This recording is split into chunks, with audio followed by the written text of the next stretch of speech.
So the next thing we will be learning is the text tool. Now the text tool seems obvious, but I would like to show much more features of it, which I know. So let's just create a text to get from the basics, and I'll just call it leaves. And then with Control T, I can just make it bigger, taller, however I want. To make it in the center, I'll just do this. Now here you could select the font which you want to use. Depending on your font you could make use of it. Let's try this one, and then let me go for pop-ins again, and then here you could choose the font weight, whichever it's available for you guys, or not available for you guys, but for those fonts. Now on this one, it is the size which you could manually enter. There's some basic enters, and you could just do this also to like every single icon on this Photoshop which has some numbers like this. You could actually just go on this icon and drag your mouse left and right to make it like this.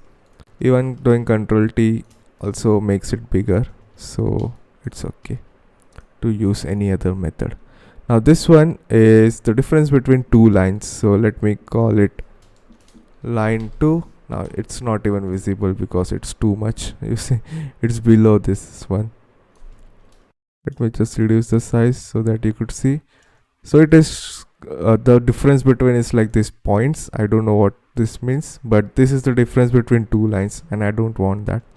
Let me just get in the middle. So what I'll just do is I will decrease it till I get the one which I want. So you could see it is with 30 points. It's like here. The next line is here, and then you could just enter your line 3, line 4, depending on how much space you want between each line. Now if you scroll down here, this is a property section, by the way. If you don't see this, go into Windows properties. Now this one, I don't know what this one does. Okay, yeah, I know. I was a bit confused because it said, nope, I don't know this one. It is this one which I got confused. So this is the letter spacing. So let me just show. So you see, if I make it to minus, it goes reverse, and then depending on the spacing which you like with your text, you could keep it. So let me just go to the default one. Color, you could do it from here, and doing here will not actually change the color. You have to change it from here in this property section. Next thing is the paragraph layout. If you know this paragraph layout, if you have used any other software or just like text document, you should know that this is the center aligning, this is the right aligning. So let's just keep it to this basic ones. Now this one means upper space, so every letter will be upper spaced. This one means every first letter of like leaves, lines. Let me just type that. So this means that every first letter will be full case. This font is not good to actually show this one, so let me just use the pop-ins only, at least for now. So you could see this one will make the first lines like this of all paragraph. It will be capital also, right? Yeah, it will also be capital, but it will make the first line like this. So if I create another line called second, actually no, it's capitalizing. Sorry, my bad. So what it means is every letter you capitalize. For example, this is me writing without capitalizing any letter, and if this is me writing with caps lock on, just holding shift to make it the bigger letter. I didn't know this. I never used this one. I got confused with another one, I guess. Leaves, lines, I'll just write it again. I'll write it in lowercase. So there we go. Just disable this one, and this is how it looks. This one makes it into the subscript or superscript. Yeah, it is superscript. This makes it into subscript. So when you're just using a number, this 2 2, I'll just select this one and turn it to subscript. You could say turns it to subscript, and if you want I can make it to superscript, like that. And you could also do anything. You could just choose this line and make it to capitalizing, or just do like this effect or anything. You can just select whichever part you want to do that. Next is the underline effect. This is strike effect. I thought there was an effect which will make every letter capitalize. Not every letter, but the first letter will be capitalized even though you haven't wrote it in capitalization. So for example, leaves and then L will be capitalized, I thought, but seems like there isn't, or maybe I'm missing something. Yeah, whatever, let's just leave that. Now let's go to the leaves section again. I'll make it something like bold, set it to center. Now these were the basic things which I showed for the text ones, but let me just show this thing. Let's just add the leaves. I would have loved if this were like greenish. Can I make them green? Should I try making them green?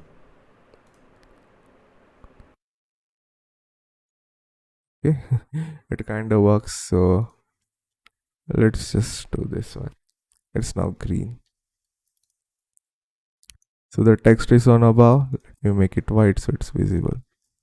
So you could see the text is there on this leaves and stuff, but if I just hold control here or just go to select load selection, press OK, you would see that this is getting selected, but the shortcut is just holding control, clicking on this icon.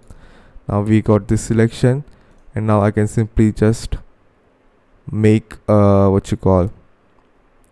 make a mask with that selection. So now we have this cool effect called leaves. And then only not that, if I just unlink that, I can move it however I want to get the specific angle or effect. That's one way to do it. Let's just delete this layer mask. Next thing is similar. It's vertical type tool. It just means that it will type from top to bottom, nothing fancy, just same. And the next thing is the vertical mask tool. It will just do the same. It will just type from top to bottom, but it will do this masking effect which I showed in a much easier way or better way, I think. So if I just type leaves with the this masking tool, I can hold control to move it. So if you're just typing it and don't want to press enter, you could hold control, and then it also gives you this option to actually move it.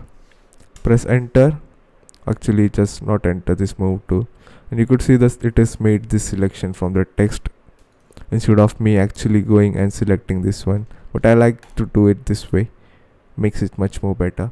So let me show what I was gonna make. So let's just do this one. I just selected this one, and now I'm gonna do is I'm gonna make a duplicate by just holding Alt. Now in Photoshop and many other softwares, you could duplicate by just holding Alt, anything like this, or you could just duplicate on this one sections also.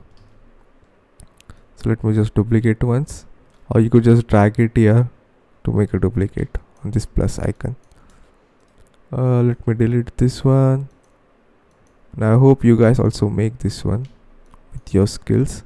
And with this selected, now I'm only using this top layer as a reference to see where the leaves are actually there, like where the leaves are.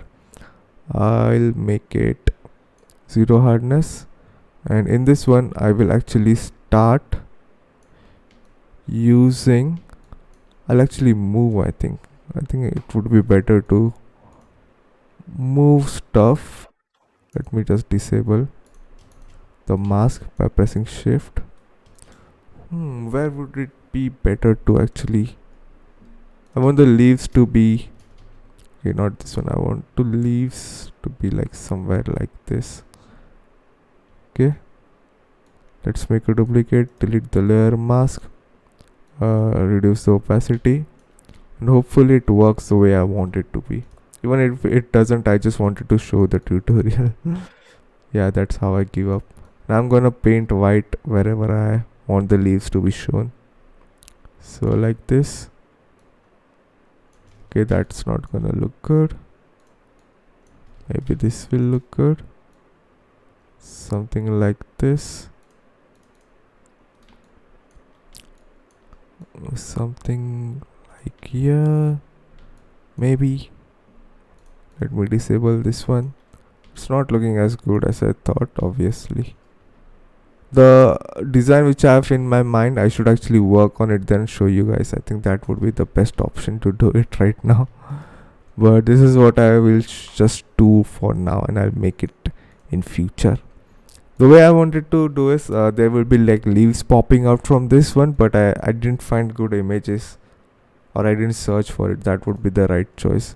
But you could see, right? I just wanted the leaves to just pop up from inside of this stuff, so it looks good, and then add some shadow and stuff. But it will actually be too much to do right now for the small tutorials.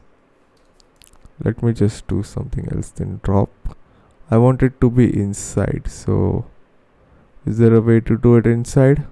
I don't know, so I'll just use the inner glow option to actually give the effect of like this shadow.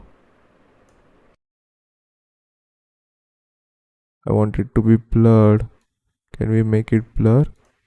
Nope, we cannot make it blur. Man, I want it to be so much blur. I think this will make it blur at least. Nope. I thought there was an inner shadow option. Ah, yeah, there it is. I don't use inner shadow much. That's why I was confused. Yeah, now it's looking much more better.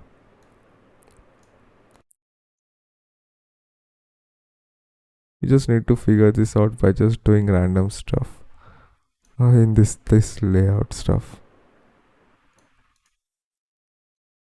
I like it. I'll just save it for now. I just showed some basic design, okay? Don't be mad at me. I wanted to do cool stuff, but I need to put some more time, and I don't want the tutorial to be like longer. I'll make some photo manipulation tutorials later, which I think would have like much better options. Okay, let's go to the next video.